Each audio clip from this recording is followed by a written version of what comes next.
we completed the Memorandum of Association, Articles of Association, and today we will be completing this unit, that is Companies Act 1956. So rest of the things we will be discussing today. Let us start today's class. So continuing to our discussion regarding the Articles of Association, every company has the power to alter its articles by a special resolution as per section 31 of the Companies Act 1956.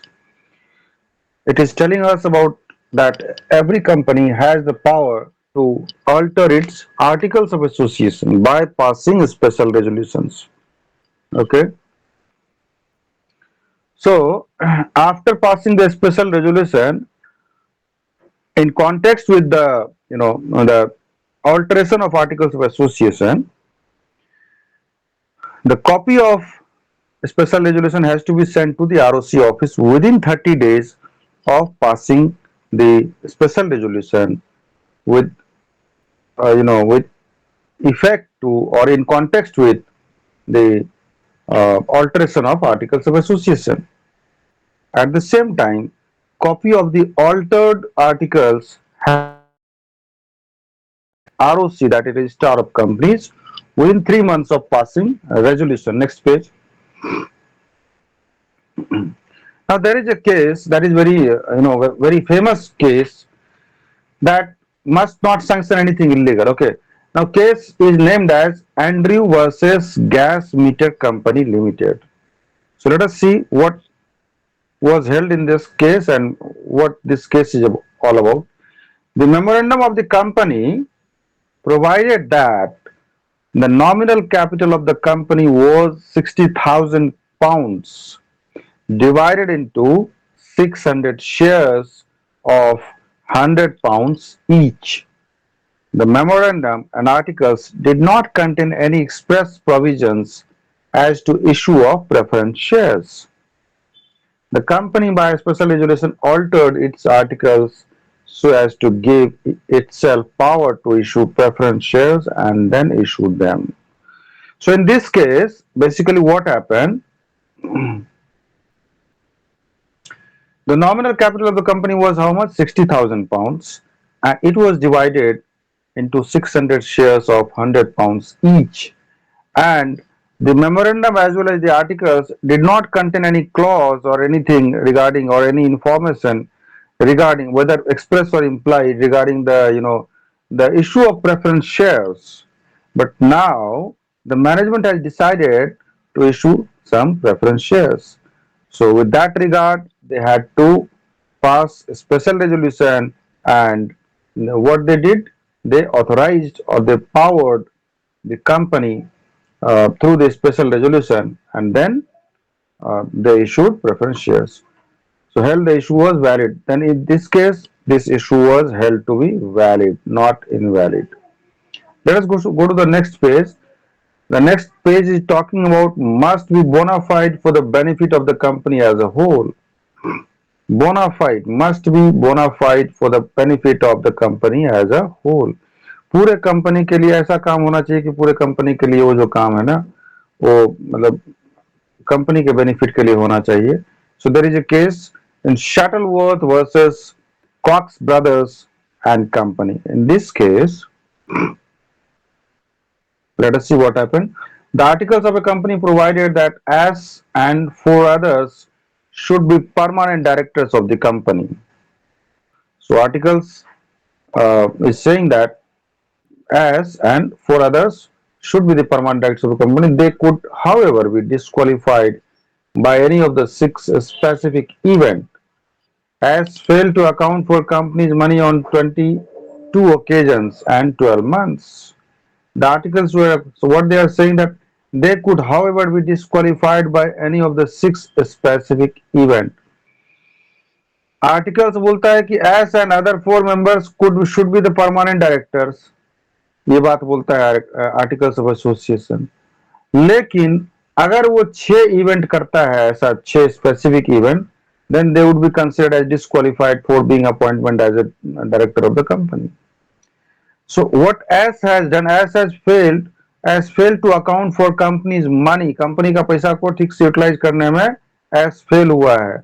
20 बार, 20 दफा वो fail हुआ है, 20 occasion पे, within 12 months, एक साल के अंदर में।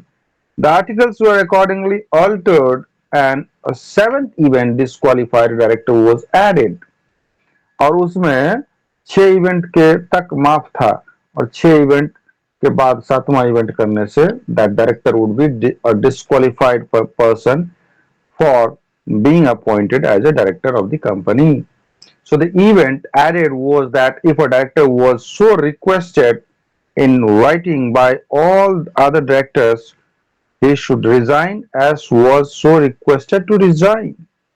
So in this case, as was requested to resign from the post of director, because he has already failed 22 times within 1 year. So 22 times itself is a more than 6 times. Okay. Now, held the alteration was bona fide for the benefit of the company as a whole, and it was varied. Next page. Now, must not deprive any person of his rights under a contract. If any person is making any contract or entering into a contract with the company, then the articles of association must not deprive any person of his rights under a contract. So since company is having right, so it should not deprive others from his rights. Okay, you can just think in this way that if you have got power, it doesn't mean that you will utilize your power for making harm to others. So this is just like that. Now must not be contrary to the order of the National Company Law Tribunal. So for any company matters, anything related to company, the matter goes to where?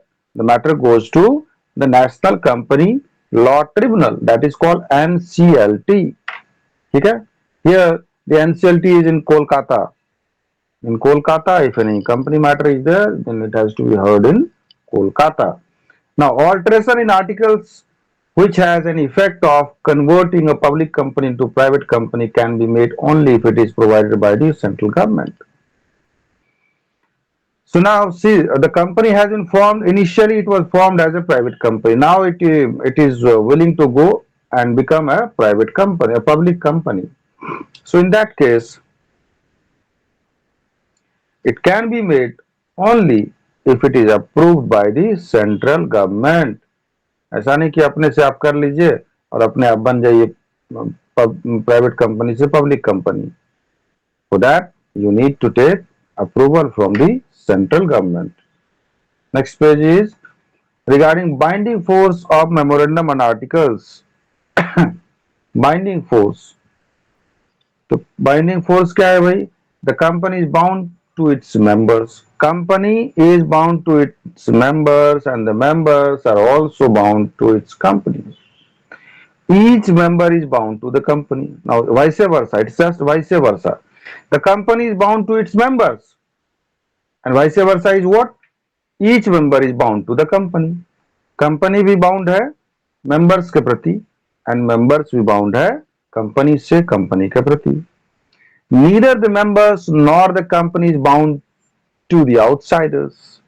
Now there is nothing in between company and its members.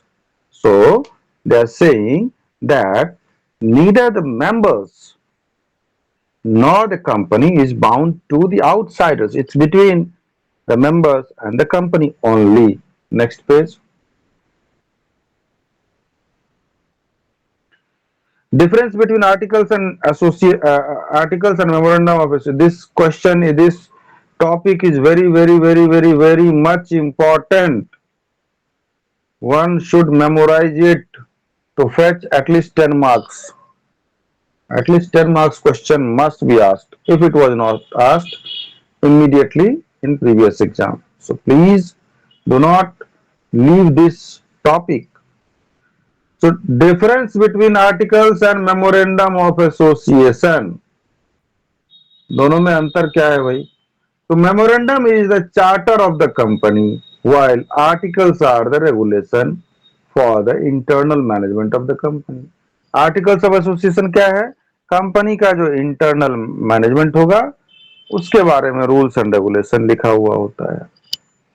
While memorandum is the charter of the company, memorandum क्या है? Charter है जिसके तहत company चलेगी। Memorandum defines the scope of activity of the company, whereas articles contain the rules for carrying out the objectives of the company.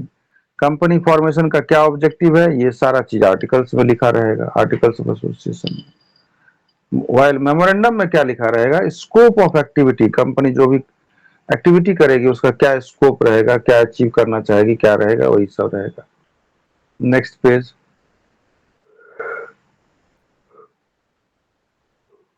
Number 3 is, again I am repeating that this question is very important, okay.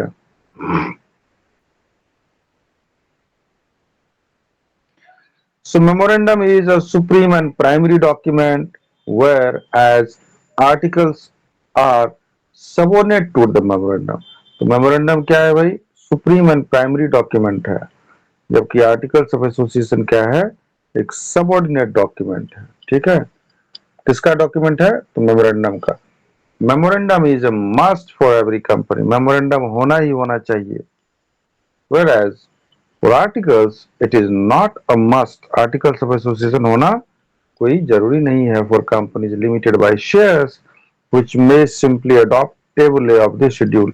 So in objective type question it may be asked, can the table A be adopted in place of articles of association? Yes or no? You need to write the answer as yes, table A can be adopted. Okay. And memorandum is subject to strict restrictions and some alterations must be subject to the central government of. So memorandum is subject to strict, memorandum में एकदम restriction रहेगा भाई। ठीक है, उसको आप कुछ भी उसमें अगर आप चेंज करना चाहते हैं तो सेंट्रल गवर्नमेंट का आपको अप्रूवल लगेगा, तभी आप हो पाएगा। जबकि आर्टिकल्स में क्या है? It can be altered just by passing a special resolution. ठीक है, अभी मैं बता रहा हूँ आपको, मान लीजिए कि कंपनी में कुछ किसी को अपॉइंट करना है तो आर्टिकल्स में आप रेजोल्यूशन पास कर लीजिए, आप वैसा कर सकते हैं।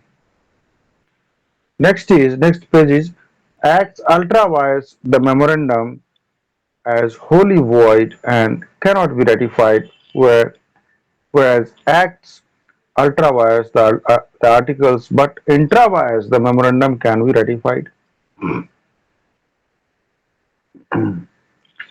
So articles of association acts ultra vires the memorandum are wholly void and cannot be ratified. So articles of association, ठीक है, जो है क्या, it is acting as ultra vires to what? To the memorandum, and they are wholly void and cannot be ratified. और उसमें जो काम कर दिया है, कुछ ऐसा लिखा है, उसको आप चेंज नहीं कर सकते हैं। Whereas acts ultra vires the articles, but intra vires the memorandum can be ratified.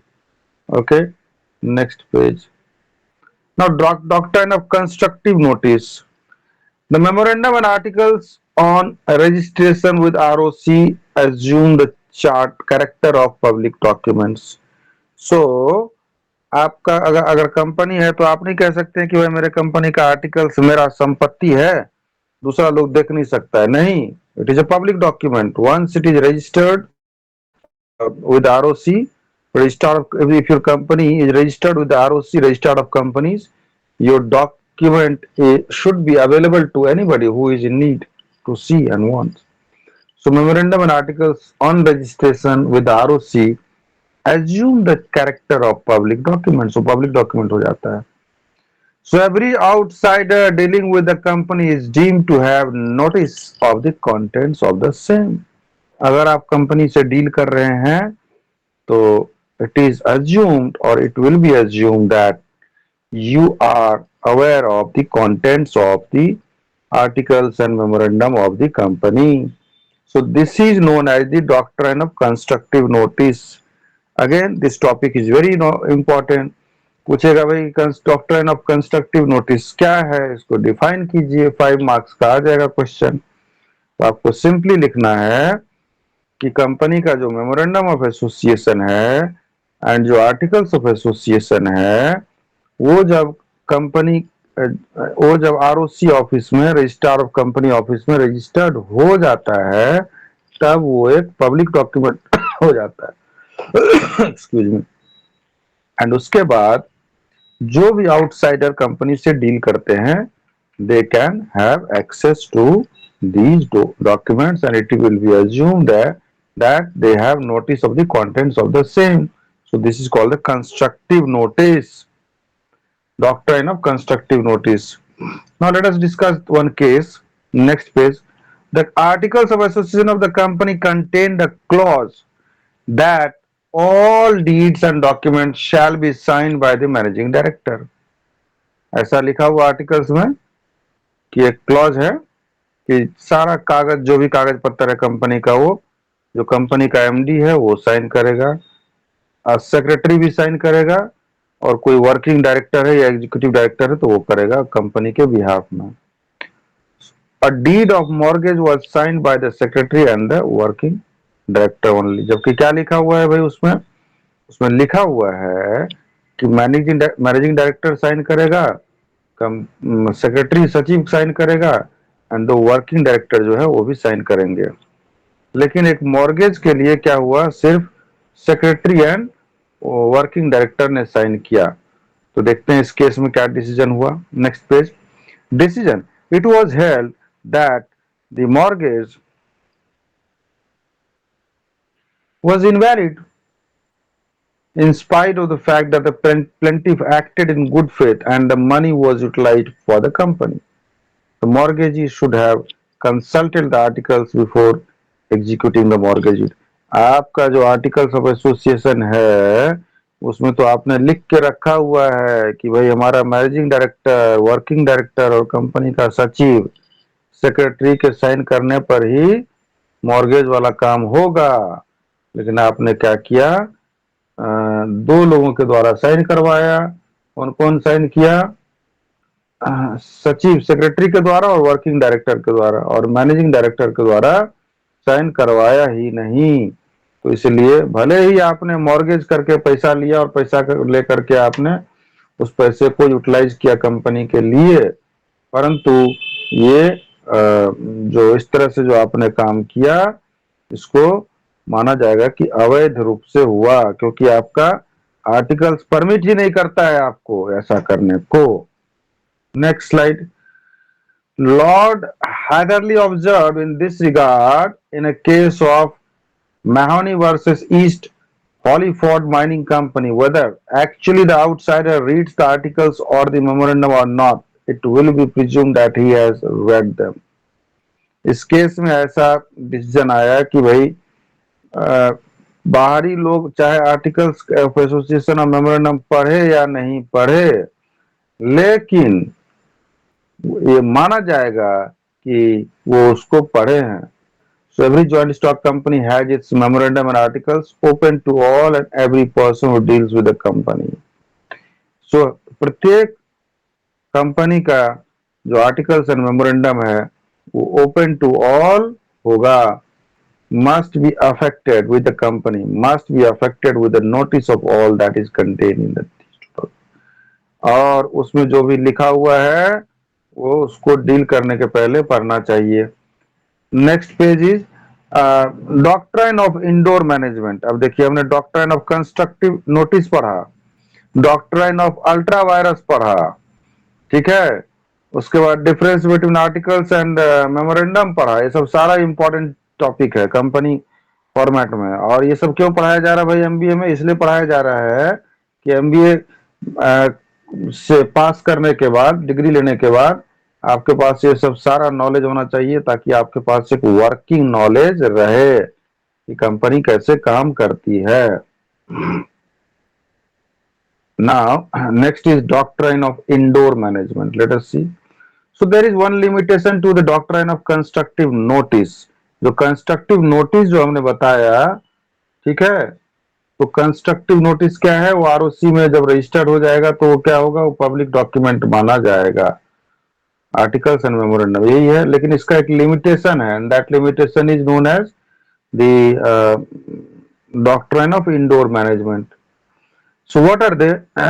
They are the outsiders dealing with the company are entitled to assume that so far as the internal proceedings of the company are concerned, everything has been done, has been regularly done. मतलब outsider जो है, जो company के साथ deal कर रहे हैं, entitle to assume, और ये समझा जाएगा कि assume as per as the internal proceedings of the, कि कंपनी का जो इंटरनल प्रोसीडिंग्स है ना, वो पेंडिंग नहीं है, वो सारा का सारा टाइम पर हो रहा है. इंडोर मैनेजमेंट, इंडोर मतलब क्या हुआ, इंटरनल. इंडोर मतलब इंडोर गेम्स होता है ना, indoor and outdoor games. Outdoor मतलब क्रिकेट, इंडोर मतलब चेस, लूडो. तो इंडोर मैनेजमेंट ये समझा जाएगा कि भाई सब कुछ आप टाइम पर कर रहे हैं, रेगुलरली कर रहे हैं, यानी कि पेंडिंग करके रखे हुए हैं कुछ काम. They need not inquire about the regularity of the internal proceedings. They need not inquire about the regularity of the internal proceedings as required by the memorandum and articles. They can presume that all. मतलब आपको inquiry करने का जरूरत नहीं है, तो ये माना जाएगा कि सारा काम सही सही समय पर हो रहा है. अगर नहीं हो रहा होगा तो कंपनी ही पकड़ाएगा, आपको कुछ नहीं होगा. Next page. There is a case that is Royal British Bank versus Turquand. Let us see what happened in this case.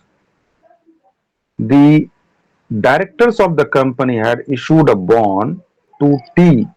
Company का डायरेक्टर ने बॉन्ड इशू किया to T. They had the power under the articles to issue such a bond provided they were authorized by a resolution passed by the shareholders at the general meetings of the company. So no such resolution was passed. ये समझा गया कि the directors of the company had issued a bond to T. They had the power under the articles to issue such a bond provided they were authorized by the resolution. ये resolution के द्वारा ये उसमें लिखा हुआ था, और ये समझा गया कि उसमें resolution passed by the shareholders at the general meetings of the company. लेकिन कोई किसी तरह का resolution वहां पर था ही नहीं. Next page. सो डिसीजन क्या हुआ, T could recover the amount of the bond from the company. So इस केस में टी क्या कर सकता है, बॉन्ड का अमाउंट कंपनी से रिकवर कर सकता है on the ground that he was entitled to assume that the resolution had been passed. Next page. अब इसका कुछ एक्सेप्शन है. Exceptions to the doctrine of indoor management where the outsider has knowledge of irregularity. So there is a case of TR Pratt, sorry. In that case, what happened? Company A lent money to B, to company B. Company A lent money to company B on a mortgage of its assets. The procedure was laid down in the articles for such transactions were not complied with. The directors of the companies were the same. अब देखिए ए और B दोनों में company का director same है, ठीक है.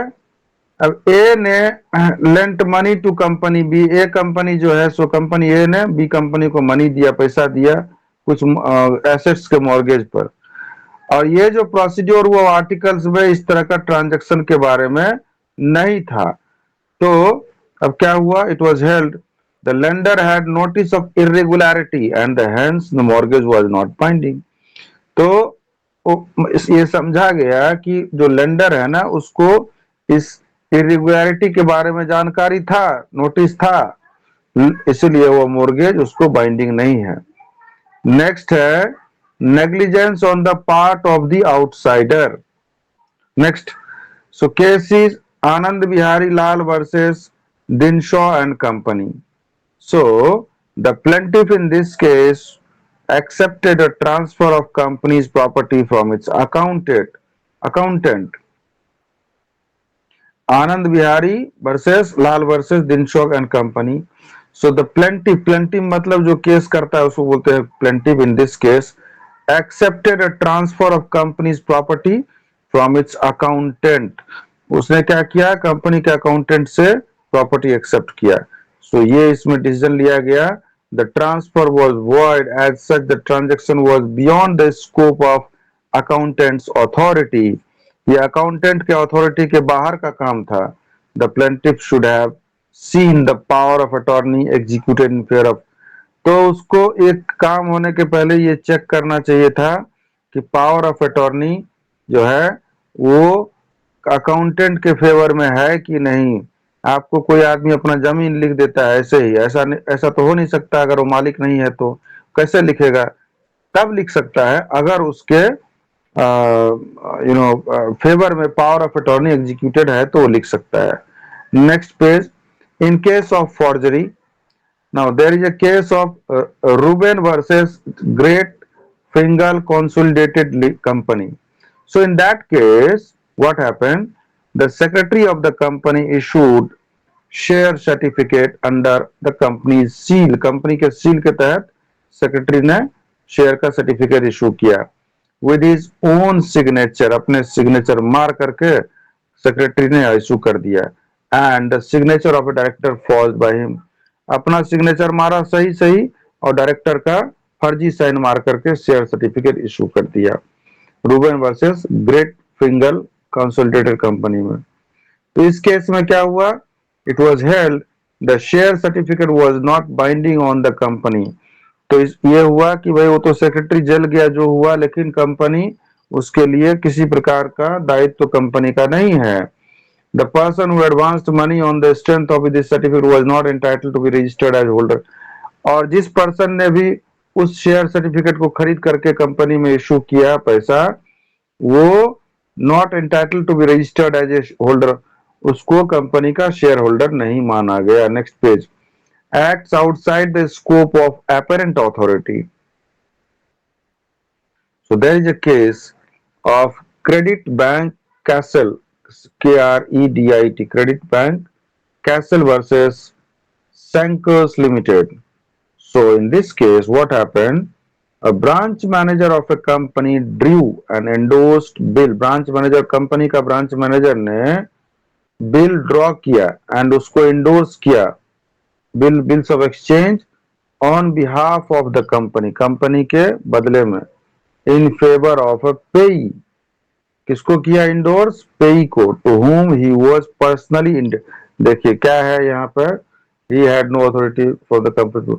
एक ब्रांच मैनेजर ने, ब्रांच मैनेजर कंपनी का, कंपनी मतलब कि बैंक का, Credit Bank Cassel versus Schenkers Limited ने, उसने क्या किया, एक बिल ड्रॉ किया कंपनी के नाम पर, कंपनी के नाम से, और इंडोर्स कर दिया बिल को कंपनी के बिहाफ में।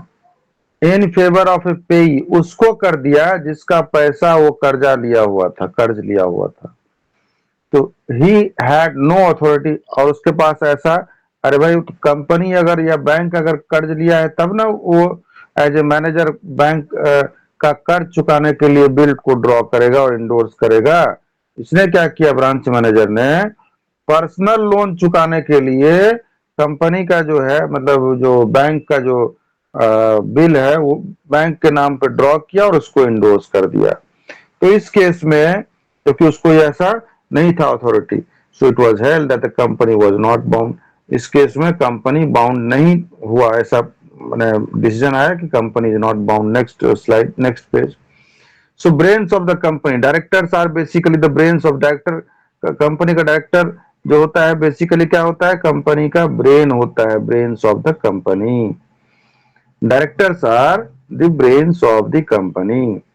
So, a person having control over the direction, conduct and management, मैंने पर्सन, ऐसा पर्सन जिसको कि कंट्रोल है, किस पर में कंट्रोल है, having control over the direction, direction पर में कंट्रोल है, कंडक्ट एंड मैनेजमेंट, कंपनी का मैनेजमेंट पर कंट्रोल है और कंपनी जो काम करती है उस पर, और superintendence over the affairs of the company, और सुपरविजन है, कंपनी पर सुपरविजन है या सुपरिंटेंडेंस, कंपनी को पूरा सुपरवाइज करती है over the affairs of the company, वो डायरेक्टर है। So only individuals can B directors, सिर्फ और सिर्फ व्यक्ति और इंडिविजुअल, एक पर्सन हो सकता है या दो पर्सन हो सकता है, जॉइंटली डायरेक्टर नहीं हो सकता है। So only individuals can B directors, सिर्फ आदमी और इंडिविजुअल हो सकता है, ठीक है, कोई एनिमल या फिक्टिशियस पर्सन या जानवर नहीं हो सकता है, ठीक है। Public company, so public company में मिनिमम कितना डायरेक्टर होना चाहिए, 3 डायरेक्टर। ये सब सारा पुराना है 1950 कंपनीज एक्ट 1956 के हिसाब से, अभी बहुत सारा रूल चेंज हो गया है, ठीक है। So as you are studying this 1956 Companies Act 1956, so you need to remember for the objective type question that how many directors are can form a private limited company. Then you need to write in case of private company it is two. The minimum requirement is 2 directors. In case of public company, the minimum number of directors are required are 3 directors. So next page. So let us see who is who. So as we have already discussed, who are the directors? Directors are basically the brain of. They are called the brains of the company, and he has got the control over the direction, conduct, and management or superintendence over the affairs of the company. This much is enough. Apart from that, you can also write a director is a person who has control over the direction. Director कौन हो भाई, director वही है जो जिसको direction पर control है। So director is a person who has control over the direction, conduct and management of affairs of the company. So there are some learned people, learned मतलब विद्वान, कुछ विद्वान लोगों ने इसका परिभाषा दिया है कि क्या है। So according to Lord Cairns, सारे अंग्रेज लोगों ने दिया है परिभाषा, ठीक है। According to Lord Cairns, a company cannot act on its own. क्या एक कंपनी अपने आप, कंपनी भी एक व्यक्ति है, it's an artificial person. Person मतलब कि आदमी समझते हैं हम लोग, आदमी तो उठता है, बैठता है, चलता है, घूमता है, सब हंसता है, सब काम करता है, decision. But can a company do it? No, it cannot. So company cannot act on its own. Company अपने आप स्वतः तो काम नहीं कर सकती है, खुद खुद ब खुद नहीं काम कर सकती है। It can only act through directors, तो डायरेक्टर्स के थ्रू ही काम कर सकती है, खुद ब खुद नहीं कर सकती। And the relation between the company and directors is that of principal and agent. Company हो गया प्रिंसिपल, डायरेक्टर हो गया एजेंट, उसी तरह से काम करती है प्रिंसिपल एंड एजेंट के जैसा, कंपनी और डायरेक्टर। Next page. अब देखते हैं management and administration. So according to section 2 subsection 13 of the companies act 1956, according to section 2 subsection 13 of the companies act 1956,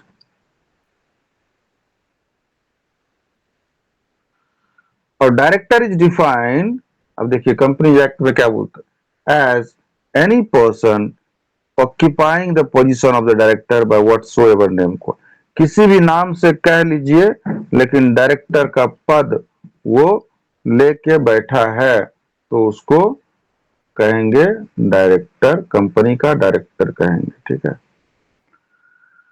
अब दो चार बात आता है इसमें, दो तीन बात आता है कि by whatsoever name called, only individuals can be director, सिर्फ और सिर्फ इंडिविजुअल्स ही हो सकता है डायरेक्टर।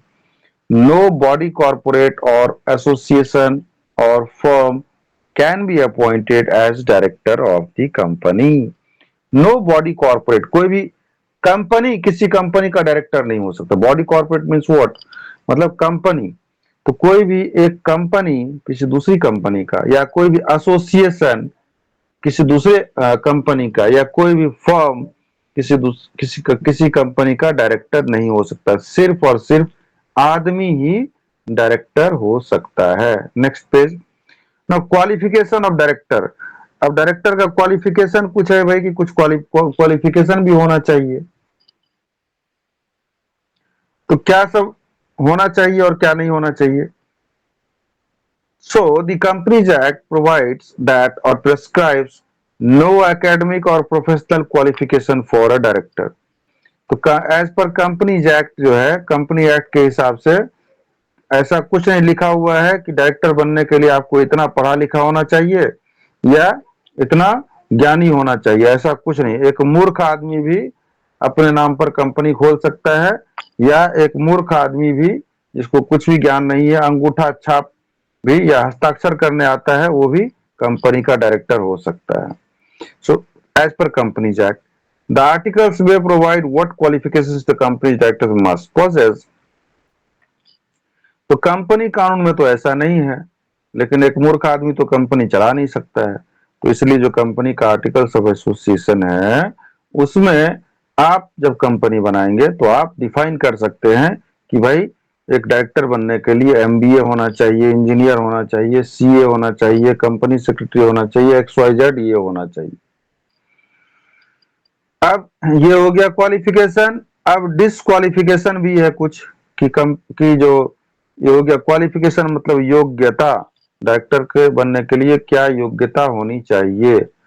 अब डिसक्वालिफिकेशन, ठीक है। अब अयोग्यता क्या है, कौन कौन नहीं बन सकता है।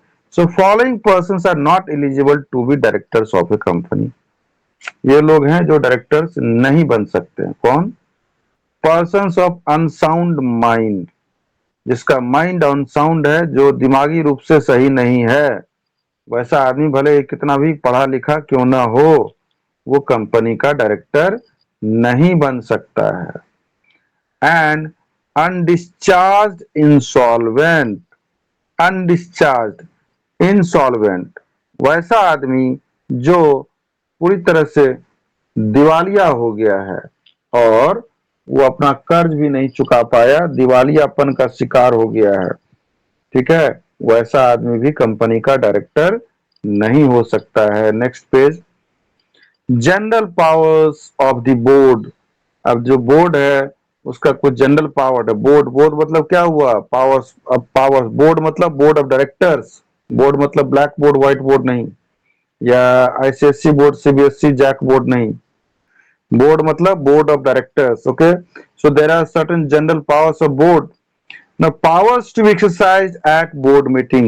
Now, every company holds its AGM, that is annual general meeting, extraordinary general meeting, general body meeting, ठीक है, ये सब होता है, मीटिंग होता है कंपनी में। So there are certain powers, the powers to, और उसी मीटिंग में वो पावर को दिखा सकते हैं, अब दिखाया जाता है, ठीक है।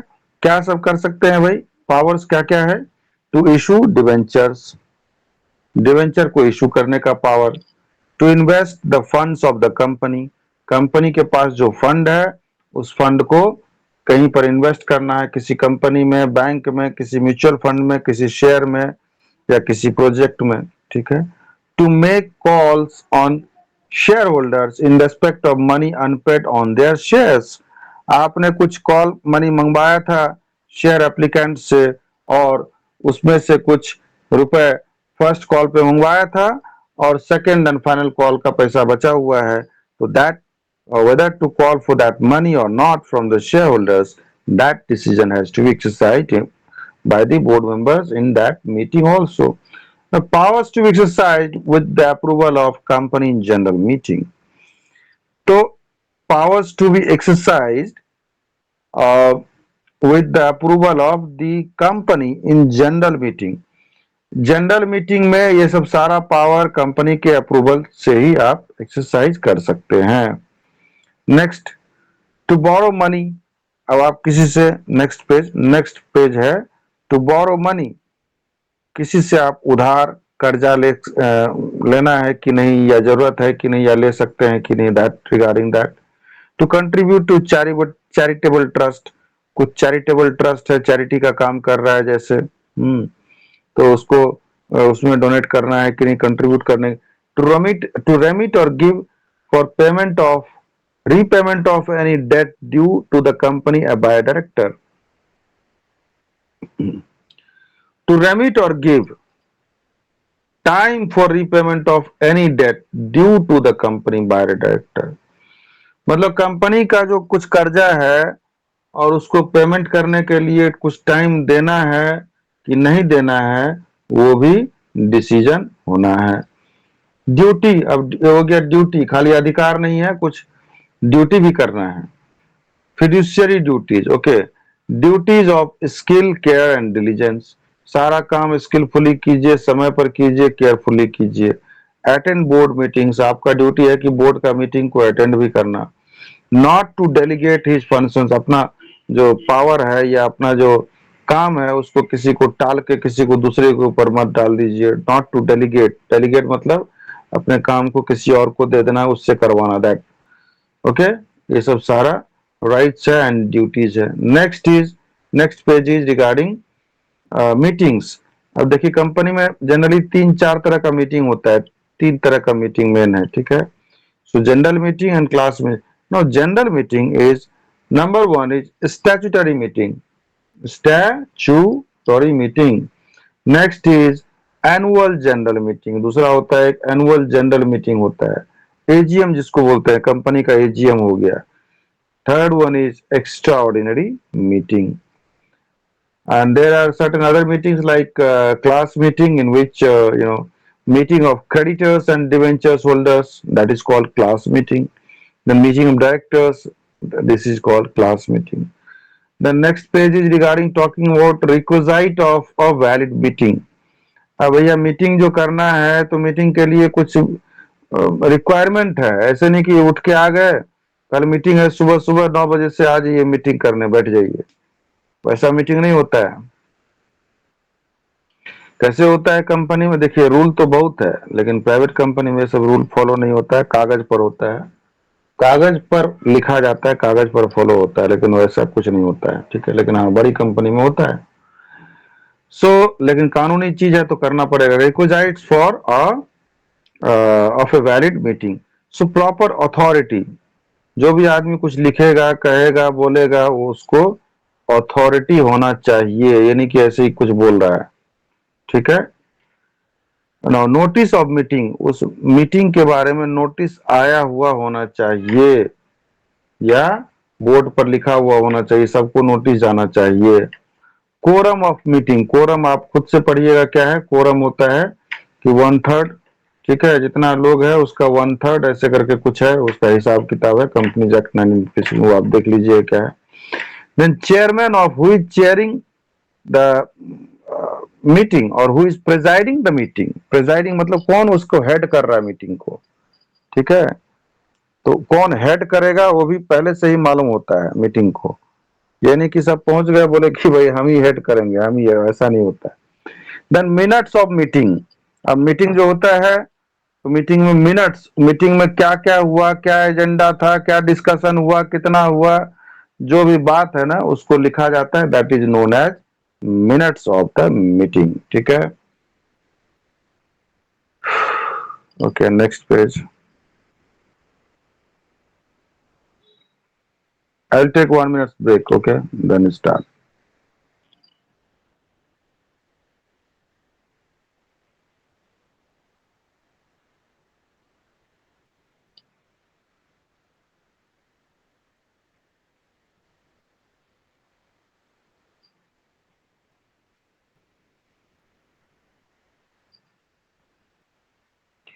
Okay, so let's start.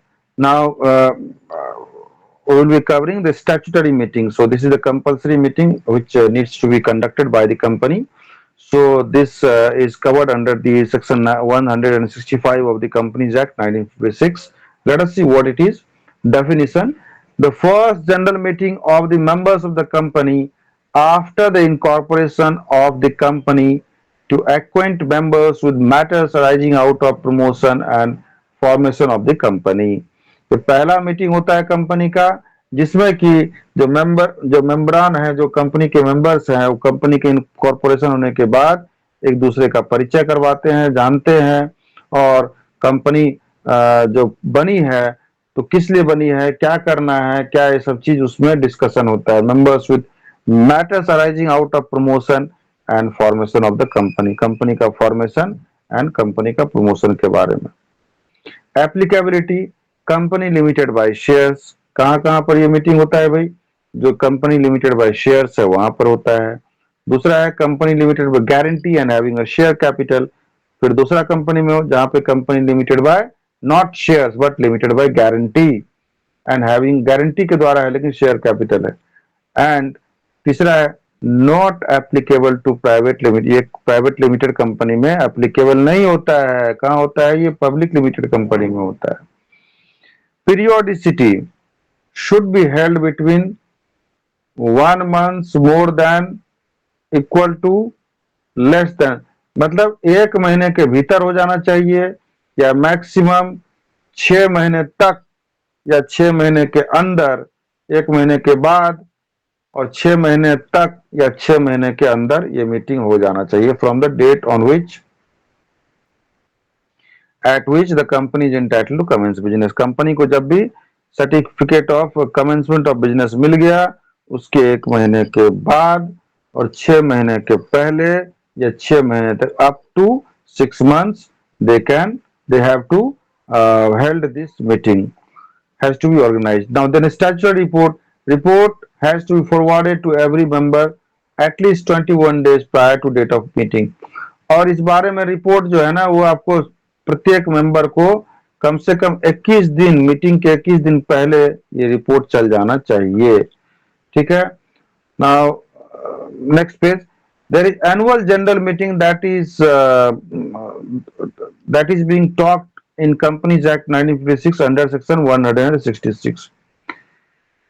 So definition, AGM, annual general meeting is the regular meeting of the members of the company held annually for the purpose of transactions ordinary business. Company का जो ऑर्डिनरी बिजनेस है ना उसके बारे में जो भी transaction के बारे में बातचीत होता है that is called and known as the annual general meeting. So ये मीटिंग कब होना चाहिए भाई, वंस एवरी ईयर, हर एक साल में एक बार तो कम से कम होना चाहिए। So gap between two AGM should not be more than 15 months, एक मीटिंग और दूसरे मीटिंग के बीच में 15 महीने का गैप नहीं होना चाहिए। कंपनी में hold its first AGM within a period of not more than 18 months from the date of, company का जब भी इनकॉर्पोरेशन हुआ है उसके 18 महीने के भीतर ये वाला मीटिंग हो जाना चाहिए। The registrar may for special reason extend the period of AGM for a period of not more than 3 months except in case, तो रजिस्ट्रार ऑफ कंपनी जो है ना वो 3 महीने के लिए एक्सटेंड कर सकता है मैक्सिमम। सो ऑर्डिनरी बिजनेस क्या सब हो सकता है कंपनी का, ऑर्डिनरी बिजनेस जो डिस्कशन होगा इसमें, to consider and adopt audited balance sheet, की कंपनी का जो बैलेंस शीट आया है उसको ऑडिटेड बैलेंस शीट जो है ऑडिटर के द्वारा जो ऑडिट किया गया है सीए के द्वारा, ऑडिटर के द्वारा उसको अडॉप्ट करना। टू डिक्लेयर डिविडेंड, अगर कुछ शेयर पर डिविडेंड का डिक्लेयर करना है उसके बारे में। To appoint directors in place of those retiring, अगर कुछ डायरेक्टर जो है रोटेशन के द्वारा रिटायर हो रहे हैं तो उसके जगह पे किसको आप डायरेक्टर बनाइएगा उसके बारे में। To appoint auditors to fix their, auditors किसको बनाइएगा उसके बारे में डिसीजन लेना, ऑडिटर को कितना पैसा से सैलरी दीजिएगा या कितना रेम्युनरेशन दीजिएगा उसके बारे में। Next page, now powers of the central government under section 167, the central government on an application from any member of the company may call or give, central government जो है किसी मेंबर के द्वारा एप्लीकेशन दिए जाने पर may call or give direction to call AGM if the same has not been held as per the, देखिए section 166 166 के हिसाब से अगर ये सब चीज नहीं हुआ है तो सेंट्रल गवर्नमेंट को पावर है, अथॉरिटी है कि वो एक एप्लीकेशन दे के कोई भी एक मेंबर जो है वो एक आवेदन दे करके सेंट्रल गवर्नमेंट को ये मीटिंग को बुला सकता है, ठीक है। Penalty for default in complying with section 166, 167 and 168. Under 168, it is talking about penalty for non-compliant or default with section 166 and 167. So the company and every officer of the company and प्रत्येक officer company का who is in default, जो भी default में है, shall be punishable with a fine which may extend up to rupees 50,000। तो 50,000 का fine लग जाएगा भाई, अगर इस तरह का कोई डिफॉल्ट कोई किया है तो 50,000 का फाइन एप्लीकेबल है। इन केस ऑफ कंटिन्यू, और आप जो है सो फिर भी नहीं कर रहे हैं तो उस केस में क्या होगा, उस केस में ये हो जाएगा कि just in case of continuing default further fine of 2500 each. तो प्रत्येक दिन के हिसाब से 2500 रुपया 2500 रुपया फाइन लगेगा। Next page, every AGM shall be called for, प्रत्येक एजीएम जो है कॉल किया जाएगा, क्यों, at a time during the business hours में, मतलब 8 से 5, 10 से 5, इस बीच में, की रात को 12 बजे बुला रहे हैं, 10 बजे बुला रहे हैं, ऐसा नहीं। तो बिजनेस आवर्स में होगा। On a day that is not a public holiday, किसी 15 अगस्त 26 जनवरी को नहीं बुलाना है, नॉर्मल बिजनेस वर्किंग डे में बुलाना है। Shall be held either at the registered, या तो कंपनी का रजिस्टर्ड ऑफिस में होगा, और some other office within the, या फिर किसी सिटी के किसी टाउन विलेज या ऑफिस में होगा, जो कि रजिस्टर्ड ऑफिस जहां पर सिचुएटेड है। लेकिन कुछ इसका अपवाद भी, एक्सेप्शन भी है। क्या है? द सेंट्रल गवर्नमेंट में exempt any class of company from the requirements mentioned, central government exempt कर सकती है ऐसा करने से किसी कंपनी को भी। Public company, a public company or a private company which is a subsidiary of public company may by its article fix the time of its AGM and may also in one AGM fix the time for the subsequent AGM। और public company और private company जो है, जो कि subsidiary है public company का, वो fix कर सकती है टाइम अपना एनुअल जनरल मीटिंग का, एंड दूसरा एजीएम के लिए भी। A private company which is not a subsidiary, एक प्राइवेट कंपनी जो कि सब्सिडरी कंपनी नहीं है पब्लिक कंपनी का, may in a like manner also by resolution, resolution pass करके वो भी ऐसा कर सकती है। Next page, extraordinary general meeting, that extraordinary general meeting is being talked in under section 169। so every general meeting other than the statutory meeting and the annual general meeting, और देखिए सब एक्स्ट्राऑर्डिनरी जनरल मीटिंग क्या है, तो extraordinary general meeting जो every, ये कहता है कि every general meeting other than statutory meeting के अलावा और एनुअल जनरल मीटिंग के अलावा जो किसी तरह का भी अलग प्रकार का मीटिंग होता है उसको एक्स्ट्राऑर्डिनरी जनरल मीटिंग कहा जाता है। And such meeting is usually called by the board of directors for some urgent business.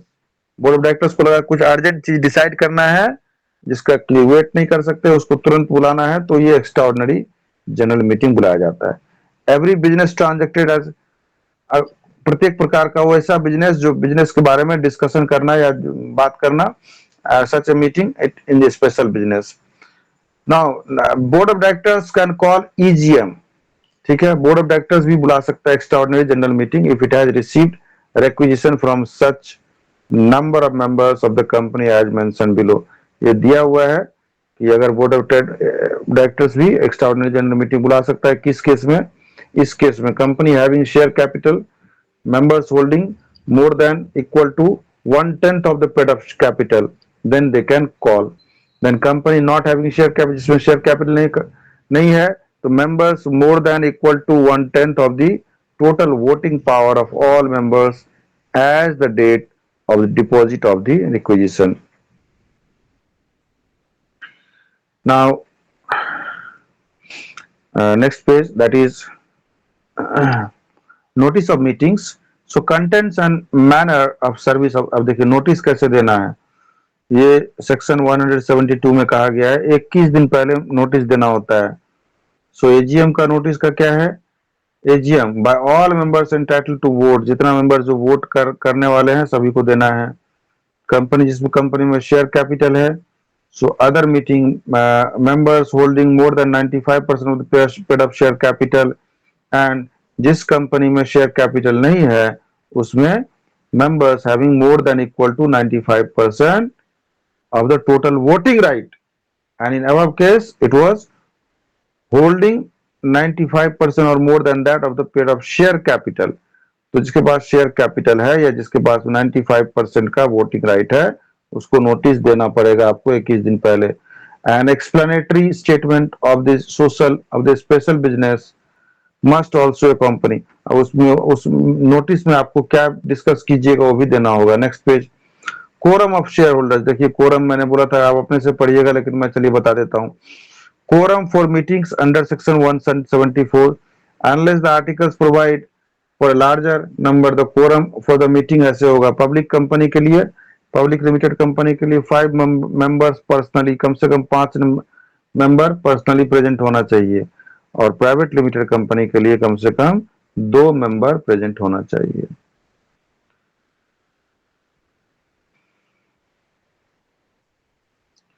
So if quorum is not present with in 30 minutes, 30 minute के अंदर प्रेजेंट नहीं होता है तो क्या होता है भाई? Meeting called on question, sorry, meeting called on requisition, that is meeting stands dissolve, meeting dissolve हो जाता है। Other meetings shall stand adjourn to the same date in the next week.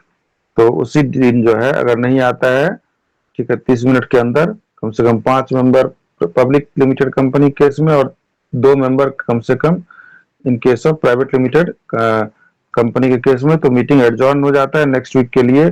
और in case of adjourn meeting फिर से दोबारा हो रहा है तो members present shall form the quorum. Next page. Now frequency of meeting section 285।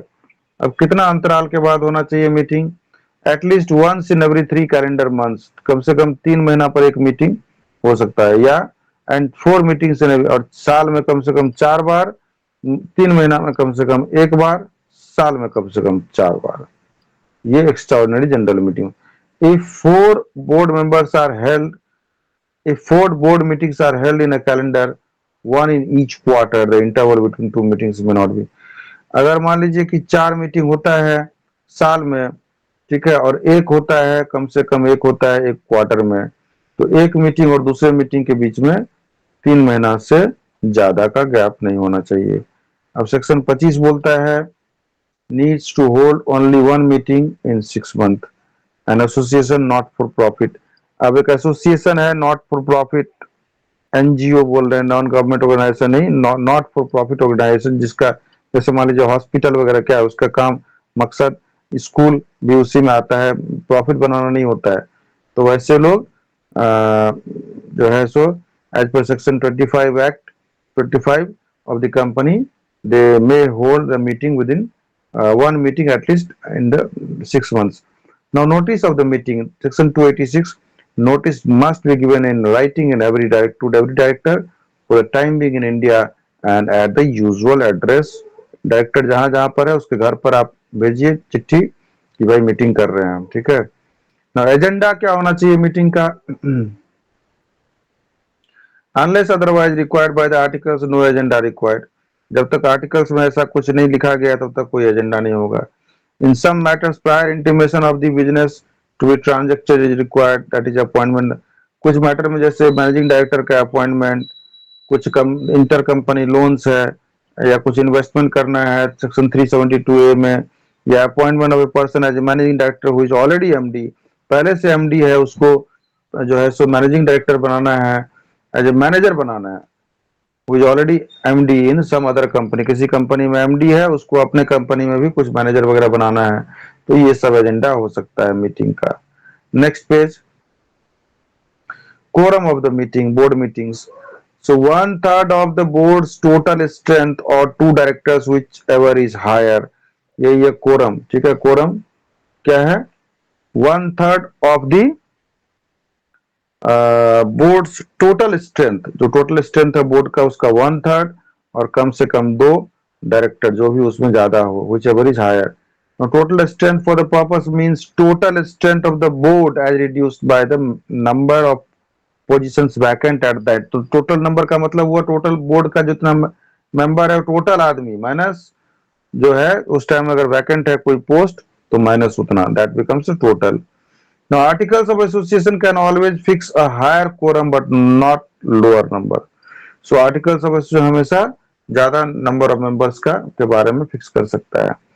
The quorum shall consist of fully qualified and disqualified and disinterested directors only। तो उसी के बारे में बात होगा जो fully qualified हैं और साथ ही साथ जो disinterested नहीं है, ठीक है। Number of the interested directors is more than equal to 2/3 of the total strength. Sorry, मैंने जो पिछले स्लाइड पिछले बात में कहा था just above line, the quorum shall consist of fully qualified members and disinterested directors। एक तो क्वालिफाइड है और डिसइंटरेस्टेड है, उनके बारे में बात होगा। दूसरा बात है कि number of the interested directors कितना है, and that is more than equal to 2/3 of the total strength. What is total strength? Total strength I have already discussed. Quorum shall be the remaining directors present at the meeting being not less than 2. So chairman of the board meeting. The board shall elect one of the directors as its chairman. Board जो है उसमें से एक director को chairman बना देगा. अब voting at the board meeting में वोटिंग कैसे होता है? क्वेश्चन डिसाइडेड बाय मेजोरिटी, जैसे इलेक्शन में कैसे होता है, वोट डालते हैं और सबसे ज्यादा जिसको आया वोट वही सरकार बनाता है. तो वैसे ही जिसको ज्यादा वोट मिला, chairman will have the right exercise casting vote. ठीक है, चेयरमैन को भी अधिकार होगा अपना वोट कास्ट करने का. Next slide is regarding winding up. अब तो कंपनी बना लिए, मैनेजमेंट कर लिए, सब कर लिए, अब कंपनी को बंद करना है. ठीक है, खत्म करना है कंपनी को, वाइंड अप करना है. सो वाइंडिंग अप और liquidation of a company represents the last stage in its life. Company को बंद करना एक लास्ट स्टेज आता है. A proceeding by which a company is dissolve, उसका प्रोसीडिंग है. Assets of the company are disposed off, debts are paid out, जो liability है, जो लोन है, उसको पे किया जाता है. एंड कंपनी का जो एसेट्स है उसको बेच दिया जाता है. So modes of winding up by the court. कुछ केस में क्या होता है कि कोर्ट के द्वारा वाइंडिंग अप होता है, उस केस में कंपलसरी वाइंडिंग अप हो जाता है. फिर कुछ केस में क्या होता है कि वॉलंटरी वाइंडिंग अप होता है, जैसे मेंबर्स खुद से वॉलंटरी वाइंडिंग अप कर रहे हैं. या क्रेडिटर्स, आपने लोन लेके रखा है, बहुत ज्यादा सामान वामान लेके रखा है, पैसा दे ही नहीं रहे हैं, तो वो भी भाई वॉलंटरी रूप से बंद करवा देगा company. Winding up subject to the provisions of the supervision of the court, और कोर्ट के सुपरविजन में ये मतलब वाइंड अप होना. Next page, grounds for compulsory winding up. ये सब ग्राउंड में कंपलसरी वाइंडिंग अप हो जाएगा कंपनी का. कैसे? By special resolution. Special resolution के द्वारा. डिफॉल्ट इन्होंने स्टैट्यूटरी मीटिंग आप नहीं कर रहे हैं तो भी आप वाइंड अप हो जाइएगा. आप बिजनेस शुरू ही नहीं कर रहे हैं, failure to commence business, company बना लिए हैं, बिजनेस ही नहीं कर रहे हैं, तो वाइंड अप हो जाइएगा. रिडक्शन इन मेंबरशिप, कंपनी का मेंबर्स में रिडक्शन हो गया है तो भी हो जाइएगा. इनएबिलिटी टू पे डेट्स, कर्जा जो है उसको पे नहीं कर पा रहे, इनएबिलिटी, अक्षम हो गए हैं, तो हो जाइएगा wind up. Just and equitable के केस में भी आप हो जाइएगा. ठीक है, wind up. Voluntary winding up next class, sorry, next slide. That is winding up by the creditors और वॉलंटरी वाइंडिंग अप होता है. ठीक है, वॉलंटरी रूप से, ऊपर में हमने कंपलसरी पढ़ा. ना वॉलंटरी वाइंडिंग अप किस केस में होता है? Winding up by the creditors और members without the intervention of the court. जो क्रेडिटर है और मेंबर है वही वाइंड अप कर रहा है. वॉलंटरी रिटायरमेंट जैसे होता है ना, वैसे वॉलंटरी वाइंडिंग कंपनी होता है. ठीक है, उसके ग्राउंड वगैरह कुछ देना पड़ता है. If the company in the general meeting passes an ordinary resolution, company अपना जनरल मीटिंग में एक ऑर्डिनरी रेजोल्यूशन पास की है कि voluntary retirement, voluntary winding up करना है कंपनी का. वह the period fixed by the articles of association for the duration of the company has expired, और उसमें आर्टिकल्स ऑफ एसोसिएशन में लिखा हुआ है कि उसका ड्यूरेशन एक्सपायर हो गया है. और द इवेंट हैज अकर्ड, और एक ऐसा इवेंट अकर हुआ है on which under the articles of company, जिसके कारण से कंपनी को डिसॉल्व किया जा रहा है. Next page, if the company dissolves by special resolution that it shall be wound up, या फिर कंपनी एक रेजोल्यूशन पास करती है, ठीक है, स्पेशल रेजोल्यूशन, जिसके तहत कि उसको वाइंड अप करना है, ये भी एक हो सकता है. Next page, members winding up, company का मेंबर जो है वो भी वाइंड अप कर सकता है. तो members winding up is possible only when the company is solvent and is able to pay the liabilities in full. देखिए, मेंबर तभी वाइंड अप कर सकता है जब कंपनी अपना सारा दायित्व, तो सारा लोन चुका दी है, लायबिलिटीज पूरी तरह से चुका दी है, एंड कंपनी सॉल्वेंट है, इंसॉल्वेंट है, तो मेंबर्स भी कर सकते हैं. नेक्स्ट एंड लास्ट स्लाइड है creditors voluntary winding up. Company का क्रेडिटर जो है वॉलंटरी रूप से वाइंडिंग अप कर रहे हैं. उसमें क्या है भाई? Based upon the assumption that the company is insolvent. ये अजम्पशन में कि कंपनी हमारा पैसा नहीं दे रही है क्रेडिटर का, तो वो तो कंपनी इंसॉल्वेंट हो गई है, बैंकरप्ट हो गई है। From the beginning the meeting of the creditor is held along with the members. शुरू से ही कंपनी का मीटिंग जो है, beginning the meeting of the creditors is held along with the members. Company के मेंबर्स के साथ में शुरू से ही मीटिंग किया जाता है कंपनी का क्रेडिटर्स का। The chief power to appoint the liquidator is, देखिए लिक्विडेटर एक अपॉइंट किया जाता है, एक लिक्विडेटर। द चीफ पावर, उसका पावर क्या है? The chief power to appoint the liquidator is in the hands of the creditors, who will appoint the liquidator. The liquidator has to be appointed by the creditors of the company, and there is a provision for appointing a committee for inspection. So, with this slide, Companies Act 1956 is complete, and your unit